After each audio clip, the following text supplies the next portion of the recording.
distinguished speakers and guests, I am delighted to welcome you all to our E-Symposium titled, What Future Lies Ahead for the Digital Economy? Opportunities and Challenges in the Era of Wireless Connectivity.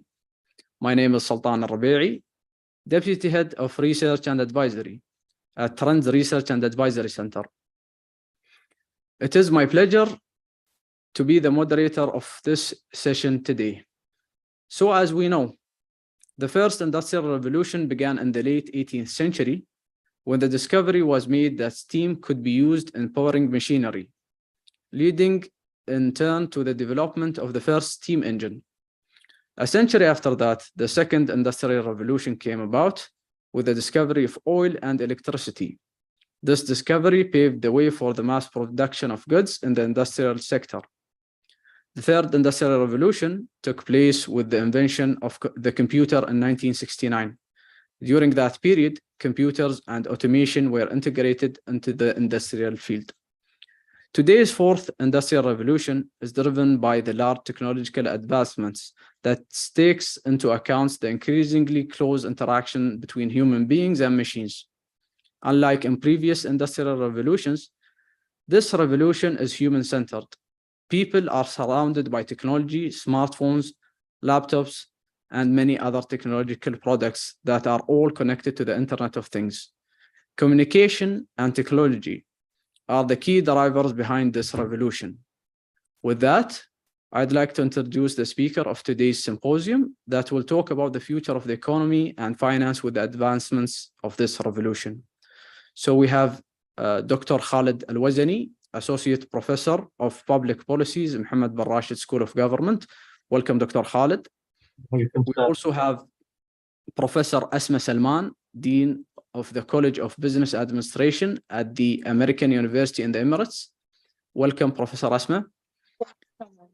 And we also have our third speaker, Professor Luis Malandado, Professor at IE University and International Finance Consultant on digital finance sector issues.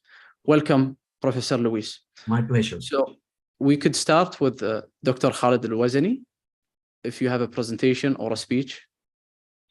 Well, thank you very much, Sultan, for such an introduction and for having me with you today with Trent and with all the colleagues around, Professor Asma and Professor Luis. And it will be a great pleasure to take you in what I would say around on what's called the gig economy and the future workplace, so to speak. I'll be using a presentation, and I hope I will not take more than the 15 minutes that I am allowed to.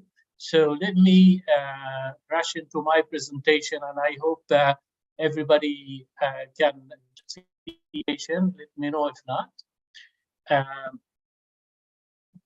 If we're talking about the gig economy and particularly talking about what this economy is all about, is the main foundation of this economy today is the freelance world that we are seeing and actually feeling on the demand for labor, on the short-term agreements, on the project-based relationship between employers and employees today, and the multiple employment opportunities that we see in different remote digital access work. And in today's world, when we talk about the gig economy, the main pillars is the flexibility. Because at the end of the day, this economy built in when, where, and how and why we use labor, and mainly talks about the human resources, social, financial commitments, and the impact of the supply and demand sides of the labor market in both the cost factor and the income factor at the same time. Today's projects in many countries, and we will be showing shortly that almost 1/3 of the labor force in the United States today is in that type of freelance business. So when we talk about the supply and demand sides of the labor market, you will see that the future jobs today are much more into the remote freelance way of doing business rather than full commitment. And that has to do with so many other I would say, aspects that makes such a formula much more sustainable in the future.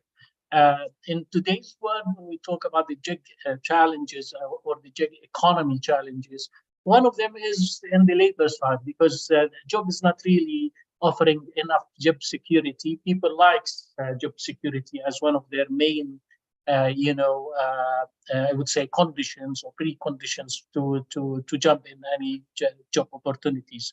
Income inconsistency is another challenge, and the quality of commitment and remote HR projects is another one. So those are the main challenges when it comes to the main, I would say, pillars of the gig economies today. But however, if you look into the statistics today, you will be amazed to see that gig economy today accounts for almost 20% of the global GDP. That means it's almost over 20 trillion of dollars of income to the global economy.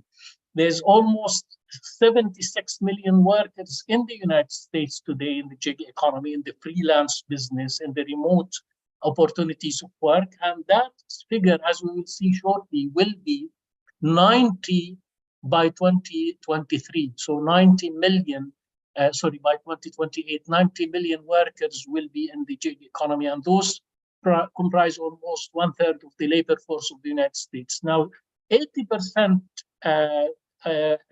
feels it's better for them to work from home, to have their own life. And actually, 80% of people working in the gig economy feels that it's much more balanced when it comes to such job opportunities. Those are other, I would say, statistics on the gig economy. One of the amazing one is number 6, when you see 513 times, means 5 times year-to-year increase in gig economy in Japan, for example, 3 times in Spain, and 3 multiples, I would say, in the United Kingdom. So it's one of those economies that are showing cases when it comes to labor force. This figure, for example, shows that the gross volume of gig economy comes from, or increases from 200 million income to countries like the United States. It will jump all the way this year to $500 billion, or almost around $500 billion of income in the country. The number of freelancers in the United States, as I mentioned before, is jumping from 76 million workers to 90 million workers. And the amazing number says that, or the amazing figures here shows the gender equality, and it shows the how many people are now engaged on their age structure, and maybe the figure on the left shows that almost 50% of labor in that economy is females, or are females, and when it comes Dr. to Khalid, sorry to interrupt. The youth or the young structure of people who prefer to work in freelance economy or in freelance contracts and what have you. Yes, So Doctor, sorry to interrupt, Doctor, but are you moving the presentation? And a big pool of absorption of job opportunities. Is it skills, or is it certification, so to speak? Are we more into how do I control my labor and what kind of certifications they have, or the challenge is what those labor can offer, and if they can really offer the job that I'm offering them, or the mission that they are taking. And as I am using here, it's not the size or the shape that makes people really decide. It's the world that is changing today that will determine what kind of labor that we will having. According to Steve Covey in his newest book, Trust and Inspire. Sorry to interrupt, Dr. Khalid, but your presentation is not showing. Itself, but most importantly, work nature, workforce, workplace, and the choices that people are, or the variety of choices that we are facing. So this fact, if we take it into consideration with another fact, with a very beautiful book is called Clever by Alessandro. That book says the world today, there are 6 facts on the ground: collaboration, learning, knowledge, and exponential change, value added, I think ethical delivery or ethical championship, and finally agility. How agile are you going to be in this world? And finally, if we look at the future jobs and future work, skills has become the most important factor in the marketplace. And those are the 3 skills that people would look at before hiring anybody. Number 1 is communication skills, time management, and professionality. Number 2, digital literacy. Number 3, languages. To what extent you master an international language, so to speak, and mainly English.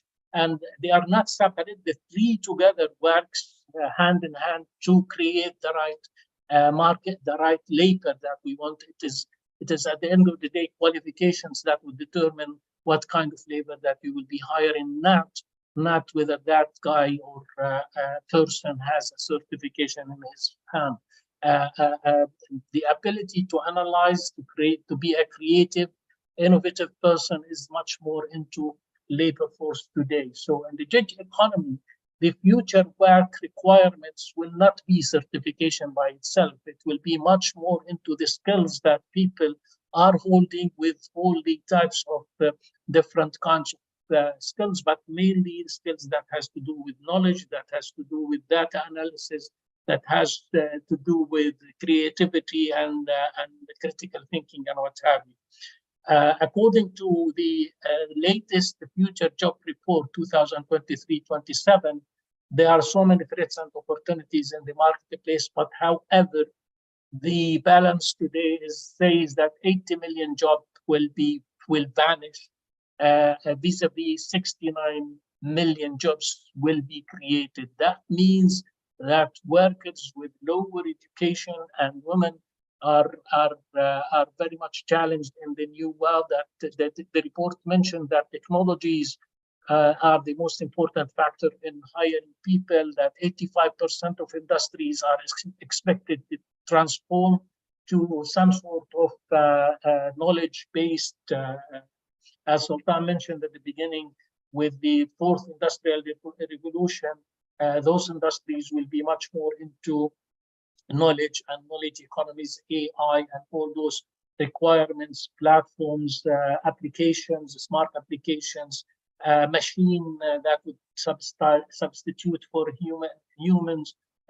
Almost 1/3 of many industries will be much more into machine substitution rather than human requirements, but that still will help into freelance projects and missions and what have you.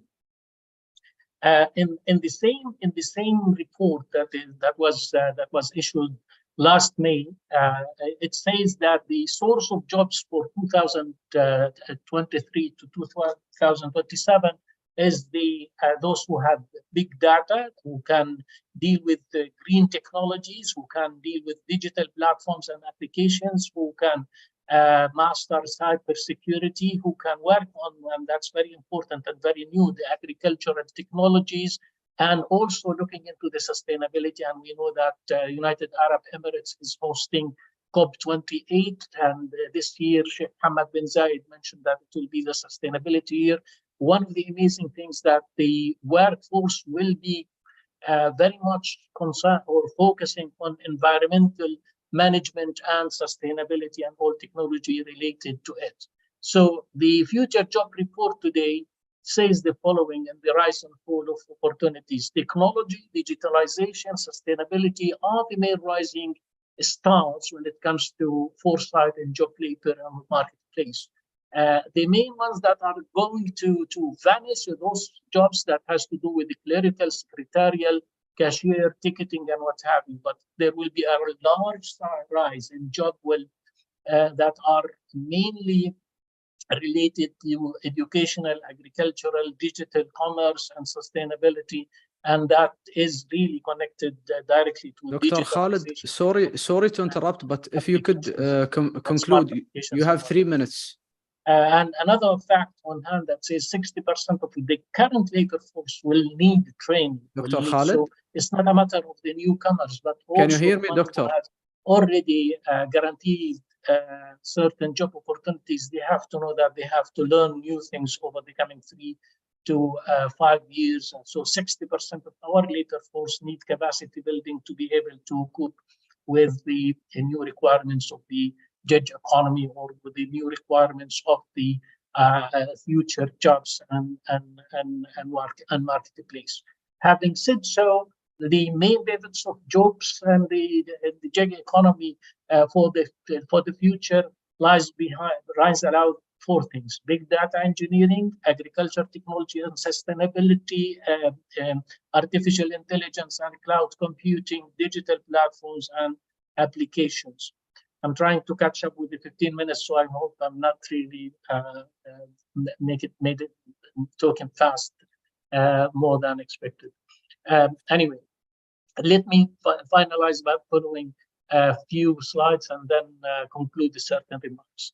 Jobs and the rise today are those that have to do with big data technology, sustainability, and agriculture technology. The macro trends today again has to do with the data analysis, cultural technologies, and sustainability. All those figures shows that the growth in jobs between 23 and 27 will be in big data analysis, almost 58%, will be in climate change and mitigation technologies, or almost 50%, environmental management technologies, 46%, encryptions and cybersecurity, 43%, and biotechnologies, almost 43%. So it shows clearly today's world is the world of future foresight that looks into big data engineering technologies as the main fundamentals or fundamental skills, not only certification that we need. So it is all about personal skills and qualifications, not certifications only. It's we have to be prepared to create our own jobs rather than looking for jobs between now and then. And so the youth today needs to start thinking of how they can create their own jobs rather than only finding a job. And the changes today is the main challenge. That world is changing quickly. And finally, digital mobility and breakthroughs have moved the world from looking into a global citizen only to a global human resources. Human resources today is open to everybody around the globe. I know my son-in-law actually is working from Riyadh to companies in both UK and USA. So that's the global human resource that the world is looking at. And finally, let me end with 3 slides, 3 quick quotations from leaders in the world. The first one is Sheikh Mohammed bin Rashid quotation, when he says that the future belongs to those who can imagine and design it and execute it. And also a very beautiful quotation from His Excellency Sheikh Mohammed bin Zayed, President, when he said, all of us should take the initiative and seek to be creative. Because at the end of the day, if we want to be an excellent, we seek excellence, then we need to look at ourselves into creative creatures, people who can be creative and innovative. And finally, this beautiful quotation by Angela Merkel, when she said the question is not whether we are able to change, but whether we are changing fast enough. So I conclude by saying that the bigger our dreams, the bigger our accomplishments. That's for the youth in their global human resource market for jobs. So be positive, create your own opportunity, and then you will be able to be part of the human resource or the global human resource in this international, in this global world. Thank you very much for giving me this opportunity again, and I hope I can answer any of the questions that you have later on. Thank you. Thank you so much. Thank you, Dr. Khalid, for shedding light on the rise of the gig economy. It is intriguing to hear about, actually. So we'll move to Professor Asma as presentation, and later on we will have the Q&A, 15 minutes for Q&A after the speakers are done. Please, Professor Asma, the panel is yours. Thank you very much. Please do let me know if you can see my screen and also that you can hear me well so that I can go ahead and continue. It is clear. Yes, Professor. Okay, awesome. Thank you very much once again for giving this opportunity to Trends Research and Advisory, and to you, Mr. Sultan. It's been a pleasure to be here and to be invited into this forum. I think talks like these and the kind of sharing that we want to do, whether it is scientific in nature and also maybe a little bit more verbal in nature, needs to be done in order to enhance what we want to show, what is going on in the gig economy, like you said. My background is finance, so I'm a professor of finance. Primarily, that's why my research and also, let's say, my interest is in fintech and blockchain, and also, of course, that contributes to the gig or the digital economy. So let's talk a little bit into the digital transformation and an overview of that. And we've seen that a lot. I often say in many different talks that I've been part of, the best place to be right now is in the UAE. I've been in this country and been associated with this university for the past 13 years now. Having said that, you see that kind of growth and digital transformation, all of that comes at a cost. So do we have the resources to do that? If you see that into implementation, you can see a lot of startups, you can see a lot of technological giants that have either moved here or started from here. So with this rise in the fintechs, in the subtechs, which is the supply chain related or supervisory related, regtechs and tech giants, the businesses what are now are a far cry for what it used to be 10 years ago. Only 10 years ago, there's been a huge difference in the whole market economy when we talk about technological transformation. It has given rise to different entrepreneurs. There is an entrepreneurial mindset. People have started understanding that there is an alternative financing solution. So there are venture capitalists. We have seen the rise of that. We have seen all of that happening at the Dubai International Financial Center.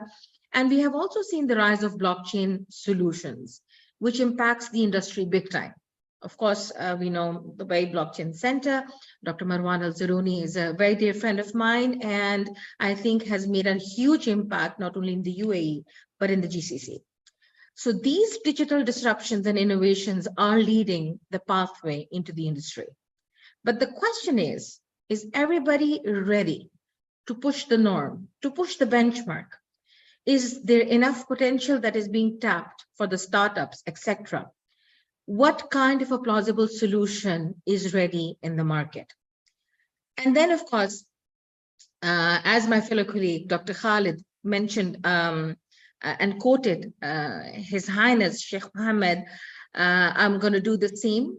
Please do let me know if you can see my screen moving or not. I might need to stop sharing and because it doesn't move for me. I'm not really sure, Sultan, if you could kindly guide me here. Please move your screen, Professor. Okay, we're good now. Yes. So here I just want to make a quotation and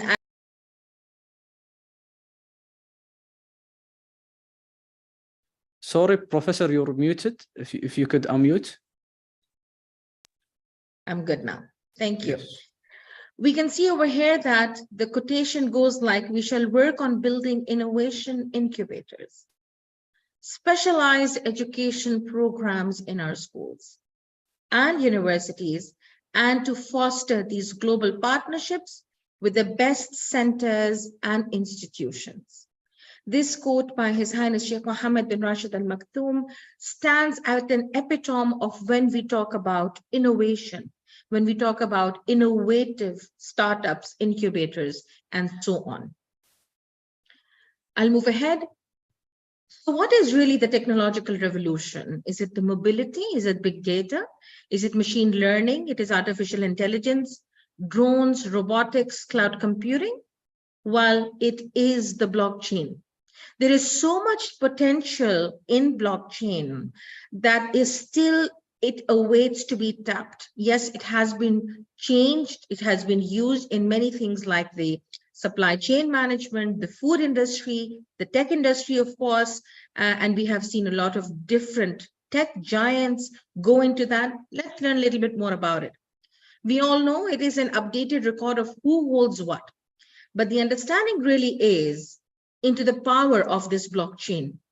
So the things that can distinguish between these three. Of course, everybody has one way or the other been involved with Bitcoin. Either they like it or they really don't like it, or it becomes very controversial in many ways. At the moment, Bitcoin stands at about 100,000 dirham for 1 Bitcoin. That's just yesterday's rate, about 99,000 something. And we have seen when it started off in 2008, 2009, I'll talk in some of the different slides a little bit more about it. But blockchain is really that kind of the software that underpins it. So the whole idea of this blockchain was really the epitome of what differences and outcomes we are seeing at the moment. This is by The Economist in 2015. I remember back in the 90s when I was a teenager and I wanted to use the internet when it came out for the first time. It was not Yahoo. Of course, it was not Google. It was not even Yahoo. I'm not sure if a lot of people remember. It was Alta Vista. And Alta Vista could not Alta Vista itself. Just the way we say the Google has all the information, the plethora information that we say that it has. Now ChatGPT is updated until 2021. Go to 2022, 2023, you won't find that kind of response. So what I'm trying to tell you, it has moved from the internet of use. It was all about input of data to the internet of value, which means now the creation of wealth is possible through this digital transformation. The internet of information, as you can see, websites, photographs, documents, information, etc., email, slides, and so on, towards the internet of value, creating the assets, creating a digital asset. People have chosen to work from home, to have their own gig economy, to be a freelancer. They have ditched their jobs because they see value into what is being done and what is being offered to them. So what really is this digital disruption? So what if there was not only internet of information, but also internet of value, some kind of this huge, vast ledger of distributed ledger running on millions of different computers available to everybody, where everything from money to music could be stored, moved, transacted, exchanged, and managed, all without the powerful intermediaries. Now, I'm a finance person. The banks is the first thing I learned when I'm in finance, right? Financial institution is something that comes naturally to me. I am literally talking about them as the financial intermediaries in between that could be removed and we could have a digital disruption. It's a far cry, but we have also seen it happening at the moment. So the free flow of money, trust value, who controls it, who owns it, what happens? So the financial crisis, I want to take you back to the 2009 financial crisis. I'm not talking about the pandemic. Pandemic was overall in each sector of the economy. I am primarily looking into the financial crisis of 2008. At the same time, in 2009, the white paper comes out from Satoshi Nakamoto for the digital money, which we now knew as Bitcoin. So the trust protocol was developed. For the first time in the history, people trusted each other peer to peer, which means that through collaboration and cryptography and coding. So it meant that if there are 100,000 people or maybe more involved in one transaction, all of them have to have a fraudulent behavior in order to do one fraudulent transaction. Of course, there is a lot goes behind it. It may not be as simple as it seems. However, this gave us the alternative finance. The blockchain became the second revolution after the internet. it will do for the transactions what the internet did for information. Like I told you, at one point of time, Alta Vista could not Alta Vista itself. There was no information available over the internet. So assets, digital assets like money, music, or anything in between could be stored at a simple place or a central place, distributed across the world. When a transaction is conducted, posted over online globally, and whoever would mine or solve the block would have become a miner and would get anything between Bitcoin, blockchain, Ethereum blockchain, whatever the case may be, they would get rewarded through that. There is also something that I would like to, this is the year of sustainability, and I was just 2 hours ago talking on something on climate change and climate finance. Just I want to add here, although the Bitcoin miners have massive computing power, however, it is only 1% of what happens when we are mining or minting our currencies. So you can see the difference over here, all right? So how does it work? I'm sure everybody has an idea, but I'll just have a quick run through. Every 10 minutes, a new block is created. The first one who validates it gets a digital currency being rewarded.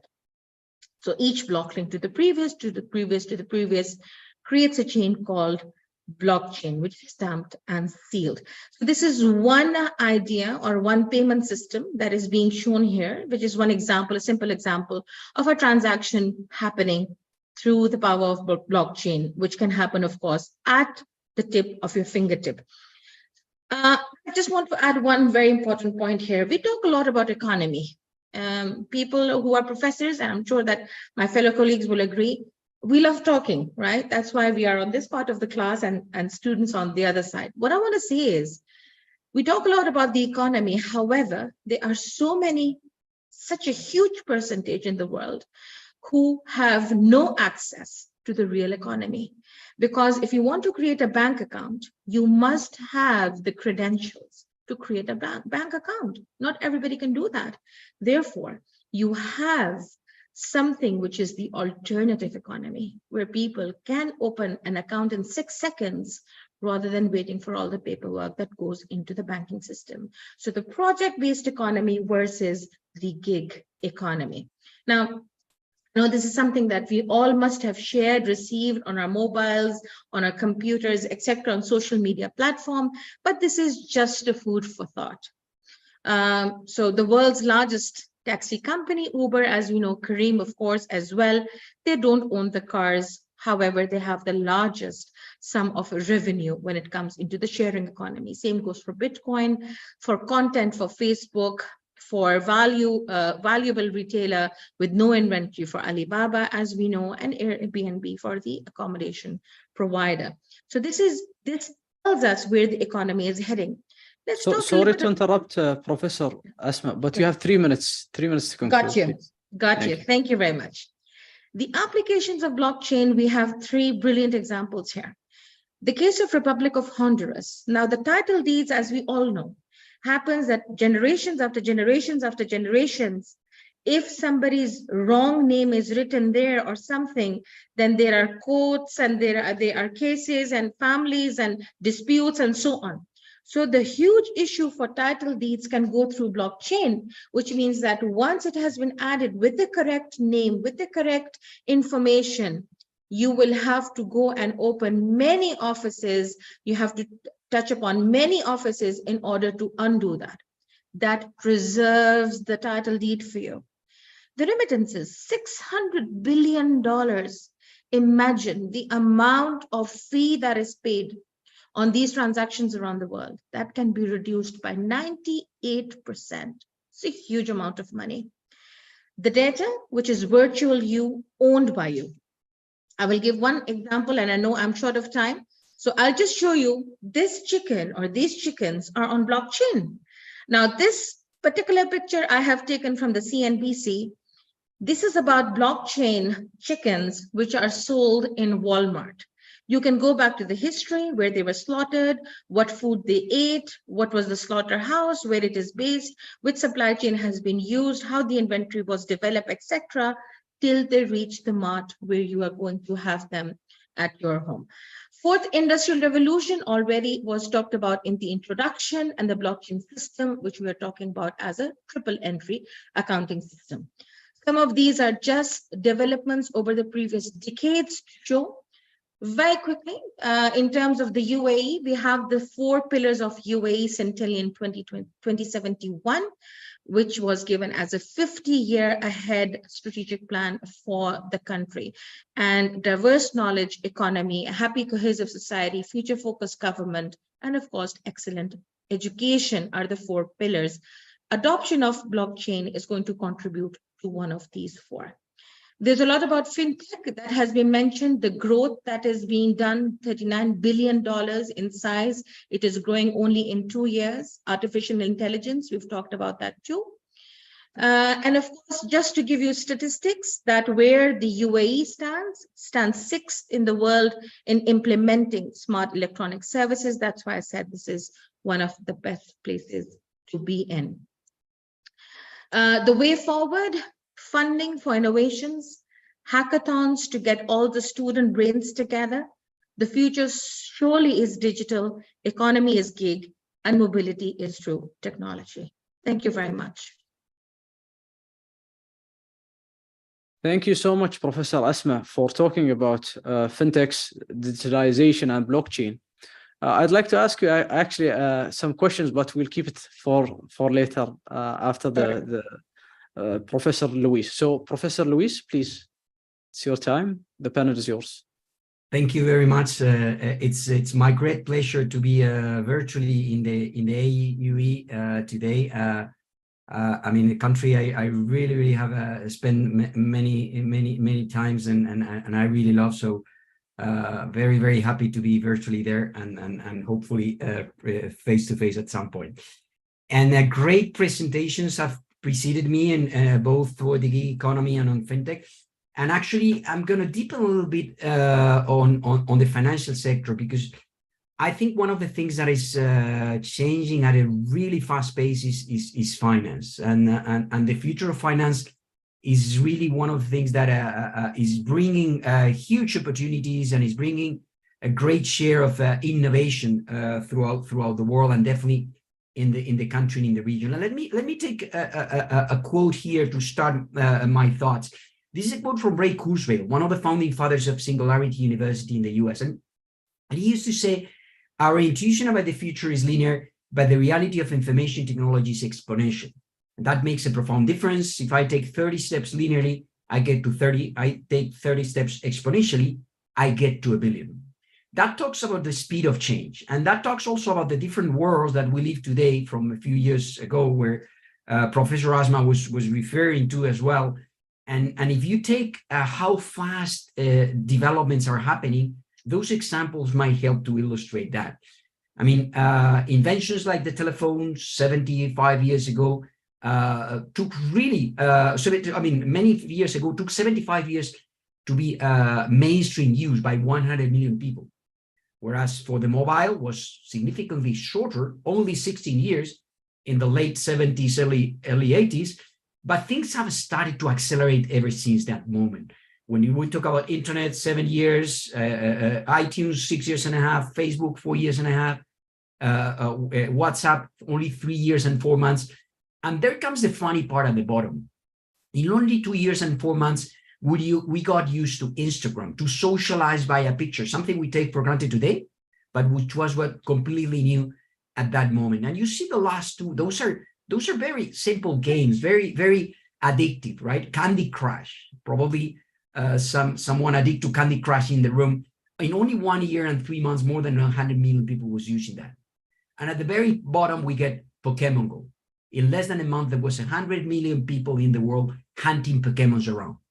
Of course, I'm not ranging that in order of importance for humankind. What I'm saying is we live in a world where we have accelerated the pace of adoption. And of course, all those records come to be completely burst when we come to the latest revolution with artificial intelligence, where in only 5 days, we got 1 million users in ChatGPT, and it only rocketed ever since that moment, as we see at the bottom of this graph.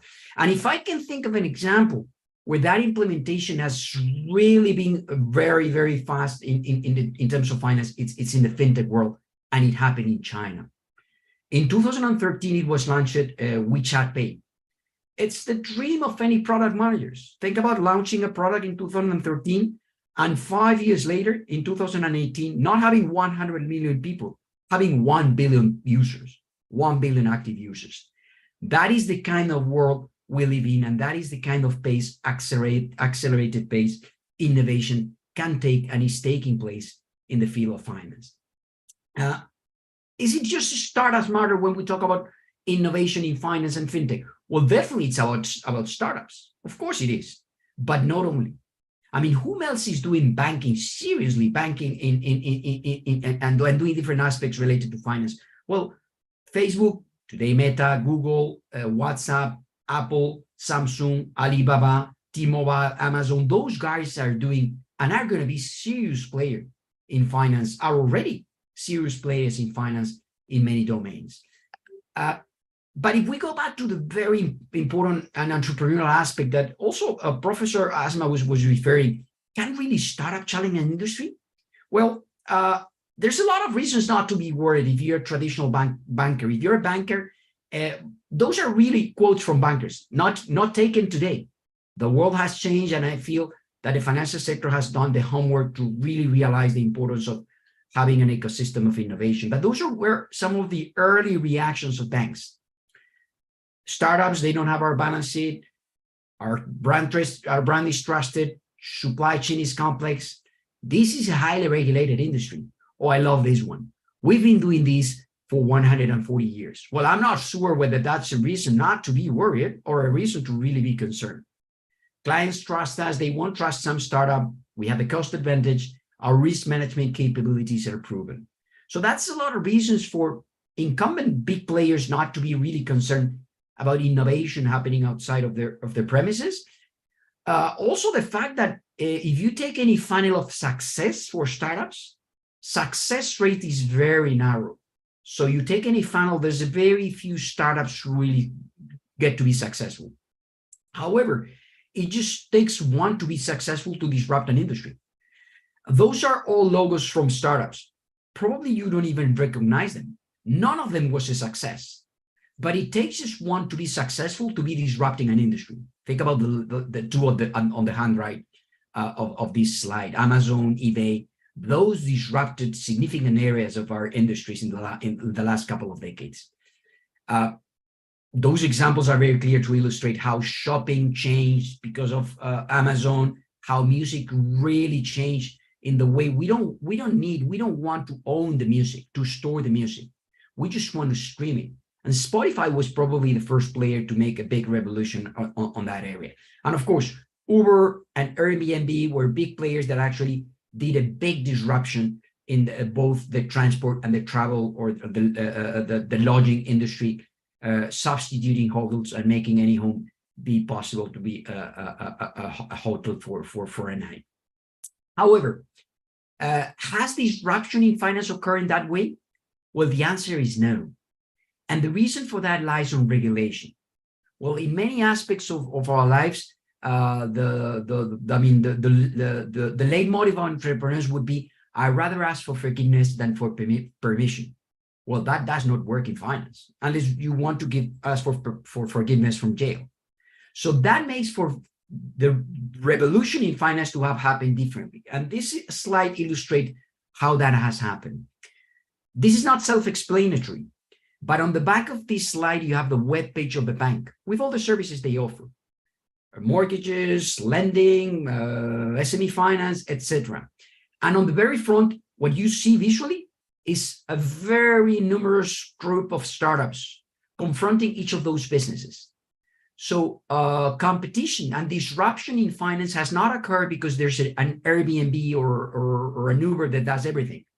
It has occurred in a manner that we see that as a disaggregation, right? It's what we call the unbundling of the financial sector.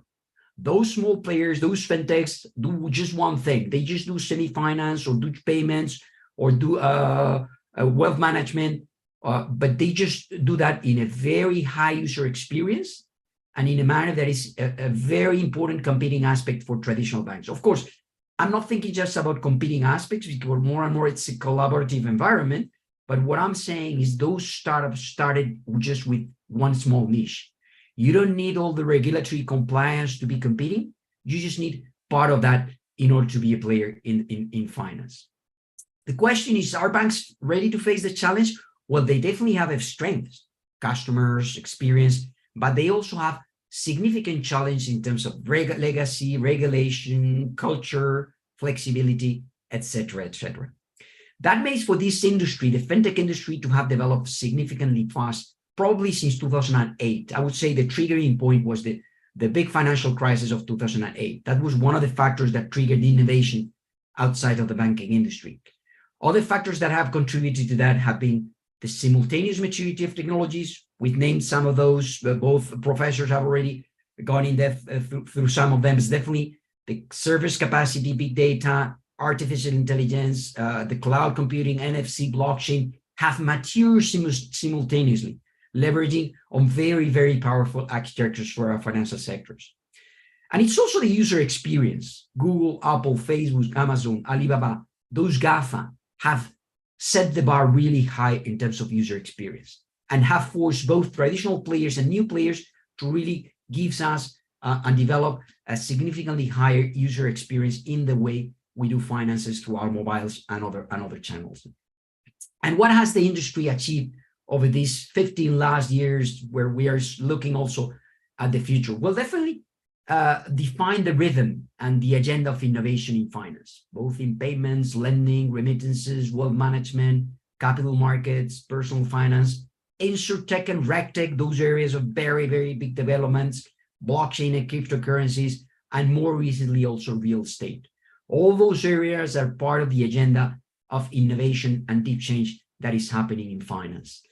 And it's been able to mobilize capital, more than 200 billion in just the span of the couple of 2 years. So really, really big numbers for the industry that has allowed to really challenge the status quo of traditional players in some instances, and has been able to also create value. If you look at the number of companies that are already worth more than 1 billion in the last round of valuation, we already had 67 of them, 67 unicorns in 2020. And we even peaked on more than 200 in the highest of the valuation state in 2022. Of course, some of the corrections have made for very challenging context for some of them, but definitely what we have seen is the huge amount of those companies creating a significant amount of value around the finance industry. And one last thing, one last aspect that I'm particularly moved about that. I've been doing work with the World Bank for the last 7 years, and financial inclusion, I think it's a game changer. It's a game changer. This is an example of a place in Kenya with the mobile telecom solution M-Pesa, where what we see is not a fancy bank branch. What we see is a place where financial inclusion is happening. Those people is doing a remittance, is withdrawing money. This is a place where actually financial inclusion is happening. So it's a big moment for disruption and change. I'm going to end my presentation also taking another quote, which also talks about this speed of change. Change has never happened this fast before, and it will never be this slow again. So my prospect for the future is really that we will be keeping advancing and changing in the coming years with a lot of the things that the technologies allow to change. And definitely Emirates is a country and is within a region that is significantly well placed, as Professor Asma was definitely referring, to be at the heart of those changes. So thank you very much, and I'm very happy to respond to any question. Well, thank you, Professor Luis, for sharing your presentation and for sharing with us the current challenges that startups face because of the segregation in the financial sector and because of the giant tech companies.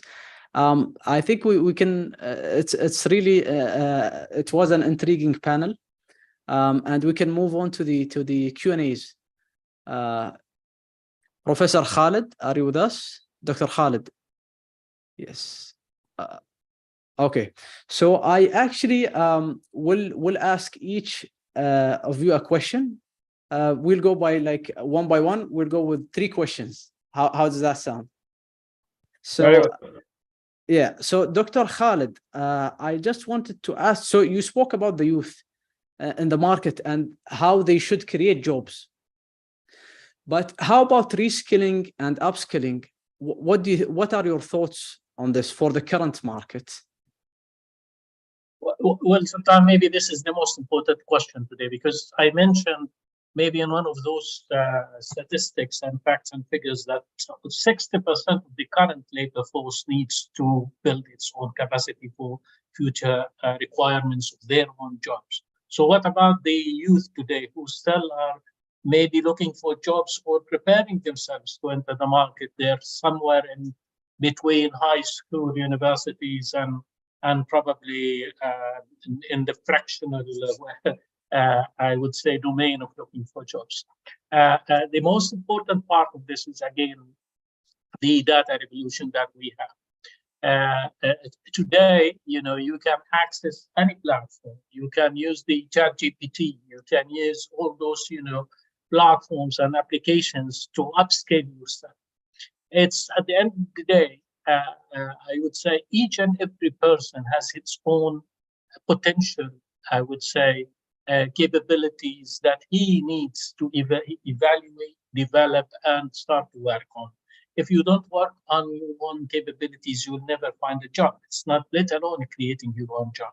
So today's world is a world of, as I mentioned before, communication skills, languages, digital capabilities. And again, I would say youth today, and especially in our part of the world, where youth is almost 65% of the population, are required to start building their own skills. They should not depend on universities or schools or what have you. They'll have to work on their own to start to upgrade their skills in the 3 areas and beyond.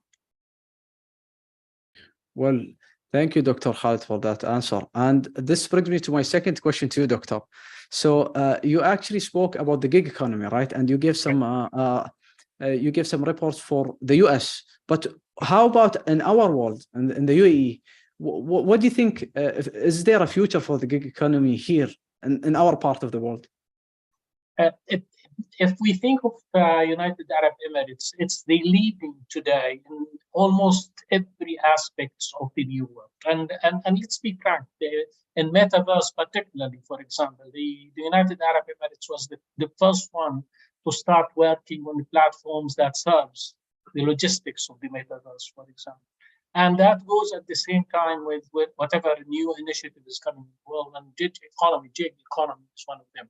And I can tell you today, with all the new regulations that the government of the United Arab Emirates has created and launched, that is welcoming to a large extent to work on the gig economy, in the freelance, on the on-demand jobs, on multiple projects, as we see. And I know so many young people who are doing this. They are working freelance with the government and the private sector. They are on demand whenever you want them. They're doing multiple projects. I know many people from different nationalities here in the United Arab Emirates and even Emiratis who are really engaged in different, projects. That is gig by itself. That is the fundamental gig, in which you are either a freelancer or you are on demand whenever people would like to use your skills, or you can work with different, opportunities and different multiple, places. And a friend of mine is working today with one of the municipalities here in the United Arab Emirates. He's working with another government place and in the private sector on the excellence projects that they need and on the some other consultation that they need. So one of the models, and I wouldn't say in the region, but in the world today, is United Arab Emirates in terms of how you can present yourself. And I just want to mention a last thing, that when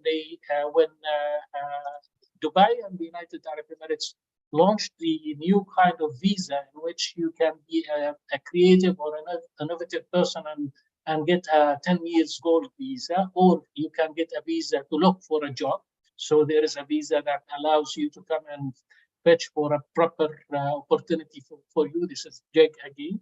And at the same time, make it easier for youth, particularly, to come and look into their opportunities. And that's why we saw Kareem, one of the initiatives that was globally recognized. And again, Souk.com, which was bought by, Amazon, another, global initiatives. All of those are, as Professor Asma mentioned previously, and Professor Lewis mentioned, are part of the global initiatives that are really shaping, I would say, the gig economy around. Thank you. Thank you. Thank you so much, Dr. Khalid. And I also would like to move to Professor Asma. I would like to ask you about, so the International Monetary Fund actually recently introduced the term cryptonization, Right. which describes a theoretical process in which citizens of some countries begin to prefer cryptocurrency over the sovereign money. So do you think it's realistic? Would that happen in the near or far future? Excellent question, Sultan. Thank you very much for that. I know that I've been a staunch supporter, although I'm from finance, and it sort of goes back into whatever we have learned about it, and it more delves into the behavioral finance aspect of it. Having said that, let's talk about the generation currently. So we have Gen Z and we have the Alpha generation, the younger ones, right? Some of these might not even see the financial institutions when they are at a certain age. Even for us, when we are doing any kind of banking or we are doing any kind of those transactions, we know I have not been to a bank for a long time for my transactions that I do. So I do them either online through my, of course, mobile, like everybody else would, payments like Dr. Louise was mentioning, so many different gateways are available for that. When we talk about cryptonization, there was a survey done in the UAE, and you'll be surprised at how many people are actually giving it a second thought, even if they didn't like it before, but they want to understand and be part of this economy. I often tell my students, even if you hate it or you hate something, you should know about it. Why do you don't like a particular thing or you like it? That takes me to the token economics, which is anything that can be tokenized through value, and that we have seen a lot through art. So all of those arts and pictures and so on were created, were tokenized, and they had a different value to it. So that is also an economy. So we need to understand that the world has indeed moved on.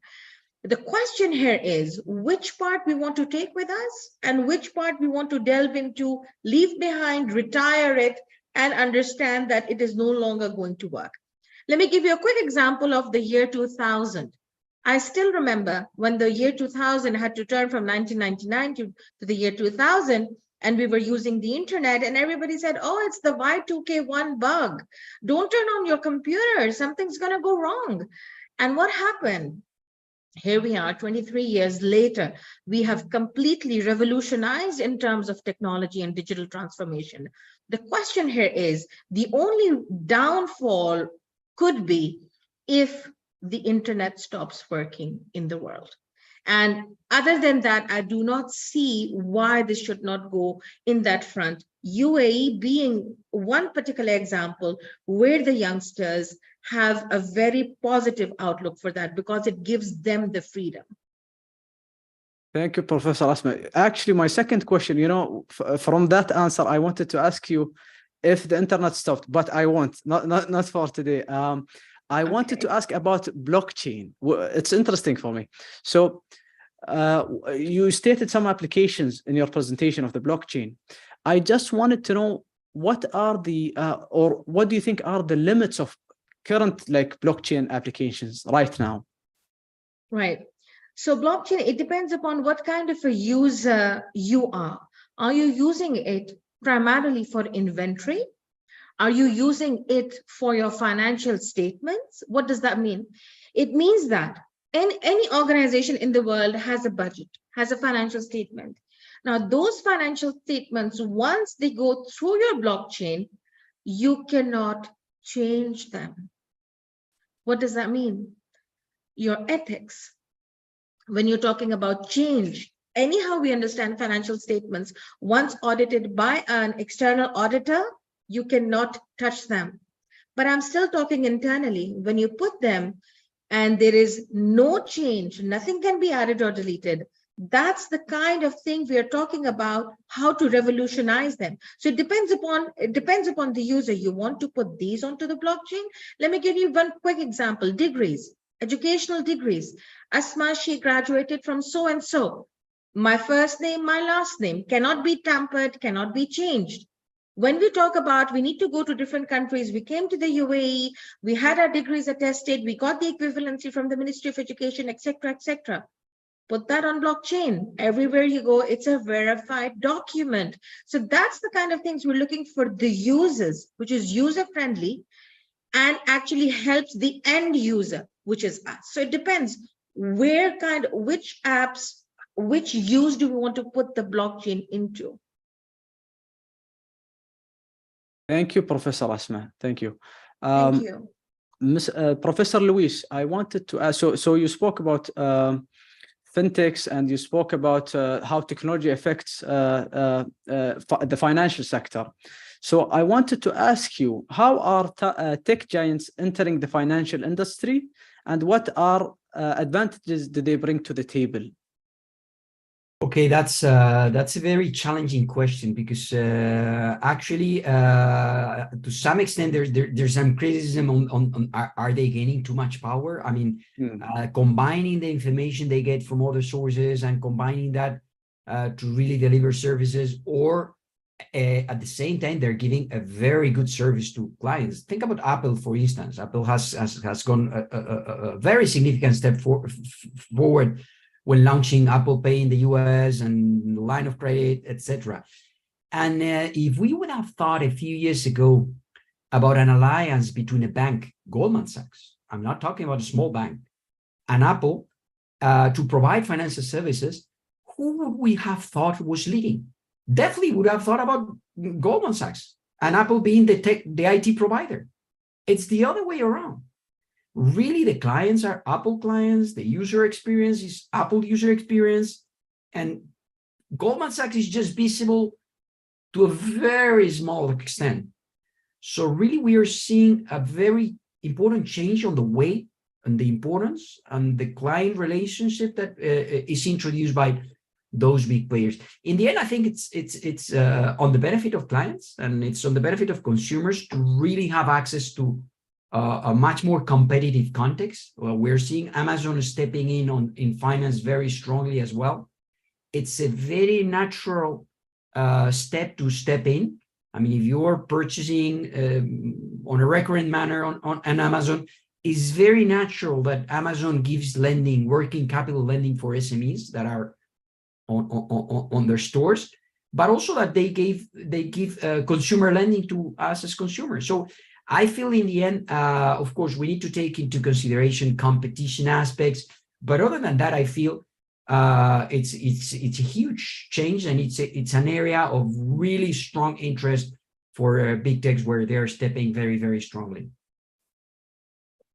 All right, and that leads me to my second question, Professor, and that's, how does that change the consumer's behavior? I really wanted to know from your point of view. Well, I think we're moving from a purely fee transaction economy to a data-driven economy, where really it's not just how consumers change their behavior, but at the same time, how, thanks to the use of information, big tech companies and small tech companies as well, with AI, with big data, with very advanced analytics, they are able to provide things that are relevant for us, that are significant for us. I'm thinking about, for instance, open banking and the opportunity that allows to have the user at the center, use the data that are in the end consumer data in order to provide services from outside the traditional players. I think it's a very changing environment, a very demanding one for players that are competing on the space. And I think it's on the benefit of users. Of course, we have to somehow renounce to something, and that's privacy. I think privacy is gone. We are in an era where privacy is something, if we're really concerned about privacy, we are renouncing to a lot of advancements. Just think about Google Maps. I mean, if we would have been asked some 15, 20 years ago, would you carry a device that holds a GPS on your pocket and is telling every second where you are? We would have said no, straight no. However, if we feel we get something in exchange, we sign an implicit contract, well, and not so implicit because we are signing to the conditions. We have the choice. We could turn off our GPS. I bet a lot of our audience is not turning the GPS off because what we get in exchange is significantly a good service. Real life traffic, a picture of every corner around the world, information about businesses, restaurants where we're traveling. So real-time timetables of public transport. So really what we get in exchange is a significant value added. And I think what we're renouncing is to our privacy, but we're doing that in an implicit social contract where we kind of get a huge in exchange. And I think that's part of progress. Amazing. That's perfect. Thank you so much, Professor Luis. And I'd like to thank you all. You know, I have we still have time. If you guys would like to end, like give us a conclusion, a 1-minute conclusion from each and every one of you for today's symposium, and then we'll end with that. Let's start. Or shall we take it backwards from the Professor Luis and with me? But whatever. Go ahead, Dr. Khalid. Sure. Well, thank you, Sultan, again. And I will be using the slogan behind you, slogan of trends, on the importance of knowledge in foresighting the future. The future is in knowledge.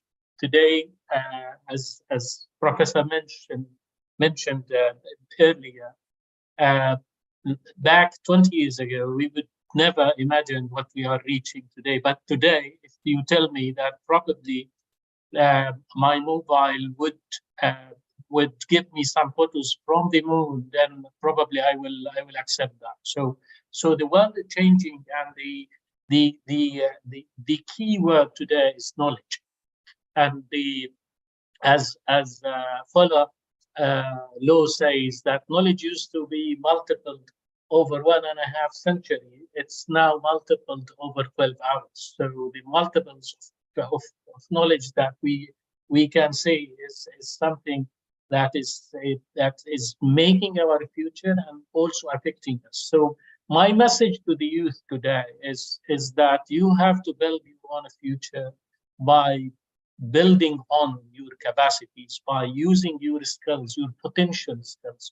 You never know how much skills you have unless you start to unleash your capabilities and start looking into the new domain or space of knowledge that we are acquiring with a small thing, with our hands, this mobile that shows you the world in 1 second.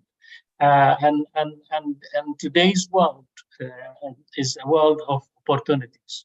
Those who would like to catch up and create their success are welcome, and those who would like to be lazy and wait and watch also will be living, maybe much more satisfying than the others, but they will never make a future for them and their families.